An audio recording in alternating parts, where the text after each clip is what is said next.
อต้อนรับเข้าสู่ช่องแค่จำลองสหายหลายคนเด้อวันนี้ก็เรามาเลาะห้วยค่ะยางจืดค่ะอันนี้ยางจืดเนี่ยต้นมันต้นยางจืดยางจืดป่ามาเลาะเบิ่งหน่อไม้ดูมาเลยเลาะหลายมือแล้วมันปุ่งดีอยู่บ่หรือว่าคนขุดเอาบุญแล้วเบิ่งทรงนี่คือคนขุดเอาอันนี้ใบนางเลิศ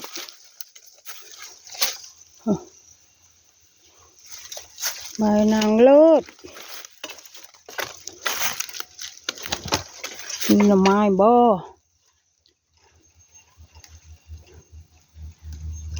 คนขุดเบิ่งมาเบิ่งนี่ล่ะมาเบิ่งหน่อไม้ดูมันมีอยู่บ่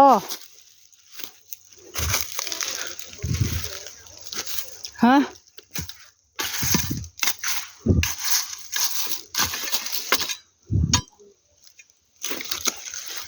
น้ำทั้งบึดแล้วคือเมียนั่นเอาบึดเลยมันบ่มันตาเต่าตาโตดก็บ่เห็นโอ้ยเขาบักแล้วมันจะเป็นปลายได้ไงอ่ะโมมี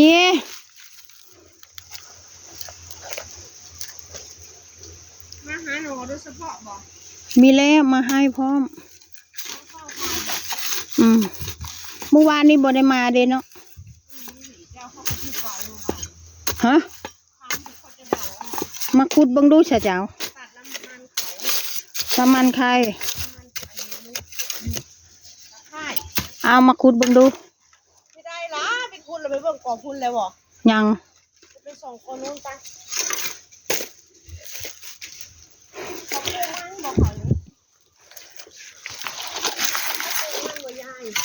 เขาปลูกยางมั้ง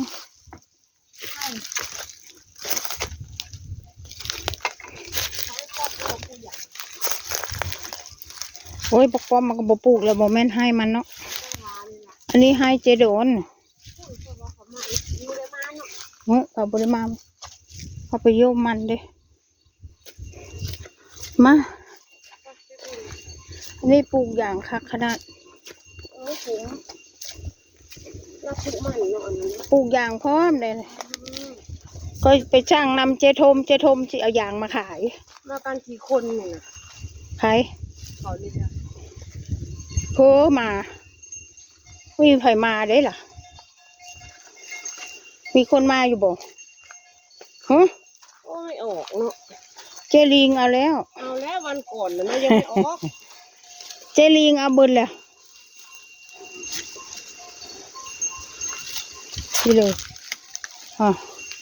เอาหักมาจองเบิ่งซื่อๆหนาแขนงน้อยๆนะเห็นไหมยายไม่เอาดอกมันแขนงเดียวนึงเอาไปก็เท่านั้นแหละไม่มีเพื่อนถูกมันขุดละเดินอยู่โอ้รอนู้นเดี๋ยวครับมันไปอยู่บ่โอ้บางแน่มันขุดท่วมหัวพูมันเลยละได้ถ้ามันบบฟุบจริงๆน่ะถ้าขุดโอ้ยเก่งได้คนบักอันนี้น่ะจะว่าบ่คนคอยบ่เก่งได้มันนี่เก่งเท่าไรด้วยความสามารถบักมันเอาลงได้ยังไงคอยก็งงงึดกายระยะเบื้องในภูเราพันโอ้ยแน่นอนลึกโอ้ยแร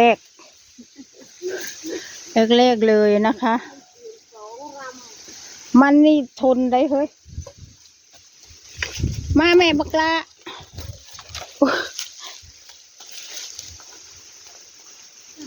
โอนเอินหาได้เฮ้ยเจ๊เละมันเอินหาเจ้าแล้วควายไหม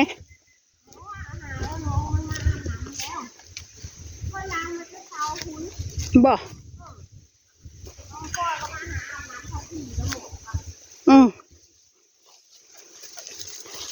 เล่นแท้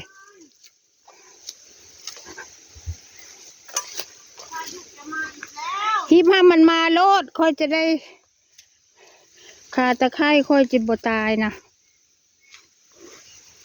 นี่มากินดอกไม้มีแต่หน้าหวานบ่ อย่างจืดอันนั้นนะ นั่นละมากินนักแหน ชิเลอหมาควายนะเอาเลย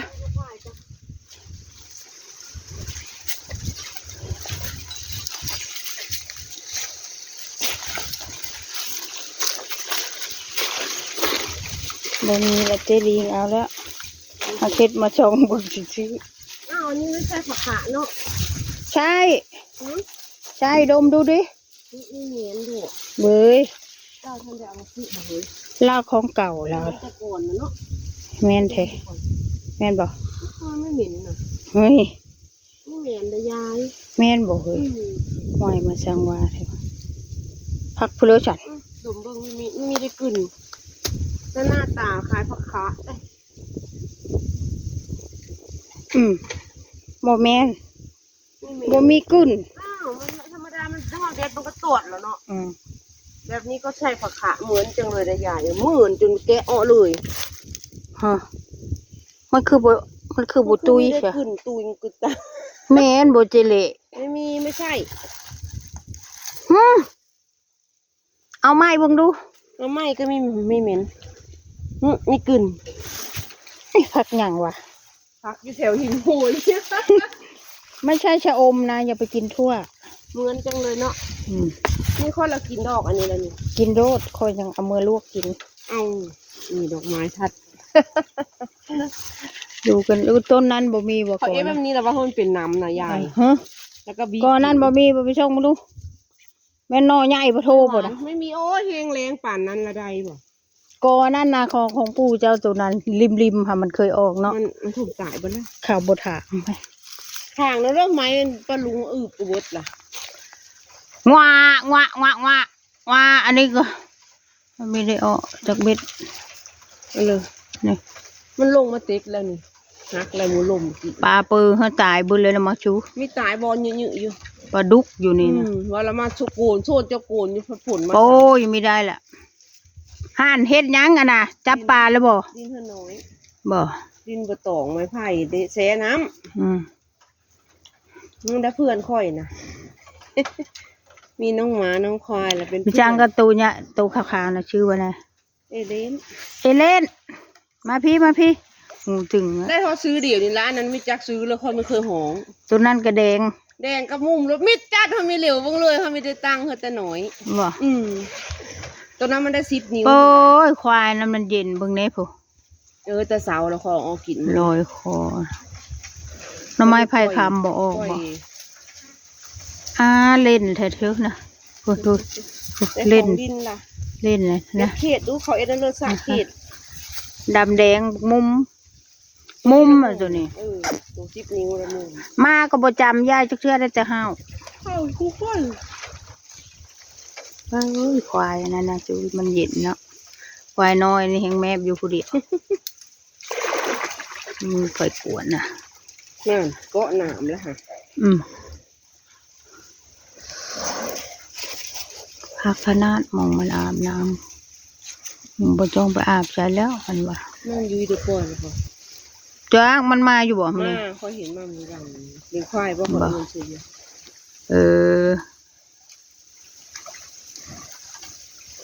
โอเคค่ะ ประมาณนี้นะคะบ่ได้เฮ็ดอีสังเลยพี่น้องค่ะแต่งัวแต่ควายเบิ่งให้เด้อขอบคุณค่ะ